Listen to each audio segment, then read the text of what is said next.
Hey guys, Joe here doing another video from the kitchen because it seems to be the best place to do these tabletops because I have, a tabletop. Before I get going, thanks for checking out these videos. If you're new to the channel, maybe consider getting subscribed. Also, if you have a Walgreens in your area, donate at least $1 to them. It goes to a very good cause. 100% of all the donations goes to children's hospitals. It's the most important thing for it, so don't think Goodwill, who gives 20% of their income, is worth your money. Go to Walgreens. Yeah. Hashtag not sponsored. But anyways, today I have a couple of cool pieces that I'm going to be taking a look at. You'll see the other video on Friday. But these are actually FFLs that I'm delivering to another store, but I get a chance to check them out before I take them. So in today's video, you can see up here, there's a case there, and then there's a case over here. And this is a Ruger SR1911. Just kidding, it's a 1911. And inside this Ruger box, and keep in mind this is a $1,000 gun, comes in a cardboard box. Why? Because Ruger knows that you would rather spend money on accessories. Fine by me.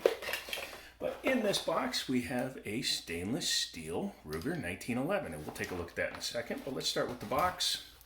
This one has, as you can see, multiple magazines, extra grips. This is a used piece going to another store for somebody else. I think they're just transferring it for themselves, actually. But if you're interested in guns like this, go to Liberty Arms. They're down in Harrisonburg, Virginia. Google it, and you can call them and say, hey man, I want to check some of those out. But the standard box would come with just the gun and sometimes one extra mag. But what we're taking a look at today is this guy. And as you take a look at the nose there, that looks like a really big barrel, don't it? Yes, that's because this is a 10mm Ruger 1911. Pretty nice looking piece. I like the stainless guns from Ruger. I mentioned once that I thought they had external extractors. Not all of them do. This one has the traditional 1911 internal extractor. But other than that, it's fully loaded. I like this grip that's on it. It's a G10 material. It's kind of weird that it has a spider's web and the Punisher logo. Maybe he likes both IPs, Spider-Man and Punisher, and he wanted both logos on there. But overall, this is a very beautiful piece. I'm not going to be dismantling this one because this is one of the ones without the integrated front, with the integrated front bushing. So you actually need a paper clip, and I didn't grab one, and I don't have one that I know of. Yes, I don't have a paper clip. Sue me. But this is a Ruger 1911. And it is very much in a range style, competition style, because for personal carry, I wouldn't carry blacked out sights, but this one does have a very nice external safety, very easy to sweep on and off, definitive and audible. Has a nice beaver tail with a nice memory notch. Not as long a beaver tail as like the Gersons I've been showing lately, but that's fine. It's more than plenty enough because all you have to do is cover the spur. It stops you from getting hammer bite, which traditional G1 style 1911s can traditionally give you. Traditionally. It is a, I'm going to say 7+1. Sorry, I was just taking a look at it there. Stainless steel mags. All of the mags that were in there were stainless steel. Has a nice back strap on it. Feels like it's a metal one. Very good checkering. I don't believe it has any checkering on the front strap. I don't see any when looking at the front here underneath the edge of this almost Packmeyer grip. It does have your standard 1911 slide lock slide release, so you don't have to worry about accidentally hitting it. It does have a larger than standard mag release button. Just a little bit, but a few millimeters extra proud helps you hit it very well. Has an LPA style rear sight. It doesn't actually say LPA on it, but it works very much like one. You have your elevation and your windage right there. The rear of the sight is all the way back on the firearm, so it gives you an extremely long sight picture. The longer your sight picture, the easier it is to actually acquire it. This one has a blacked out bladed front sight. I would change that, or at least put a drop of white paint on that front sight. Overall fit and finish, I mean, I've had Rugers before. They're very well made when you don't have the safety on. But overall, it's very nice. It is a Series 70 style internal on this one. It does not have a drop safety in it.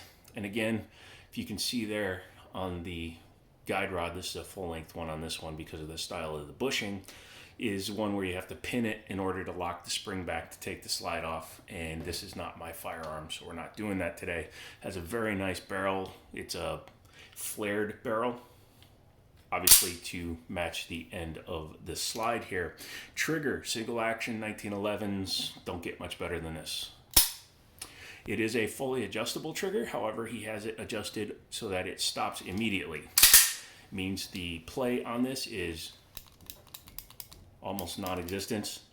You can hear the click when it gets to the wall, and then super light trigger. Reset. You can hear it, don't feel it as much, but that's okay, and then right back into the next shot. Very nice looking pistol here. Only has rear slide serrations, so in the Ruger lineup, this is actually a lower end model. The SR1911 I had front slide serrations and some other doodads on it, including better sights.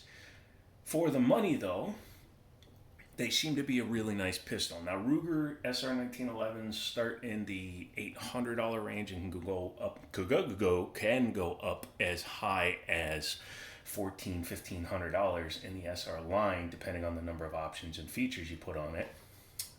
And obviously, if you're going to go that high, the Ruger's a good choice, but that also makes a lot of other manufacturers a possibility, including used Dan Wessons or used Wilson Combats or used TRP guns, Springfields, things like that. There are a lot of options when you get up in the high end, but it's something like this, which should be in the $800 to $900 range, you're going to be hard pressed to find a 10 millimeter that's going to be a better bet. The only company that makes a cheaper 10 millimeter 1911 that I can think of off the top of my head would be Rock Island with their TAC Ultra 2s, and those ones are still in the 700-ish, 750 range.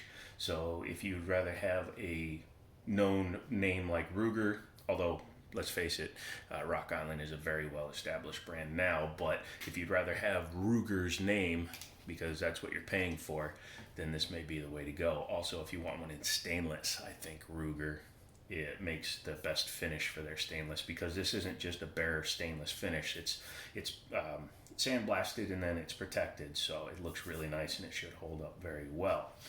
Again, this one is a transfer. It's going out today to a new customer, so this one is not available anymore. But you never know.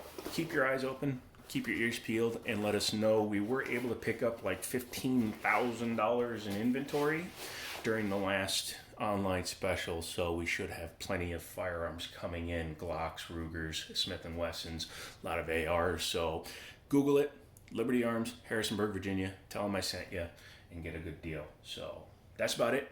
I'm out of here. Short video because I didn't take it apart, but it's a 1911 with the pinned in front style. I'm pretty sure I did one on the 1911 MC match.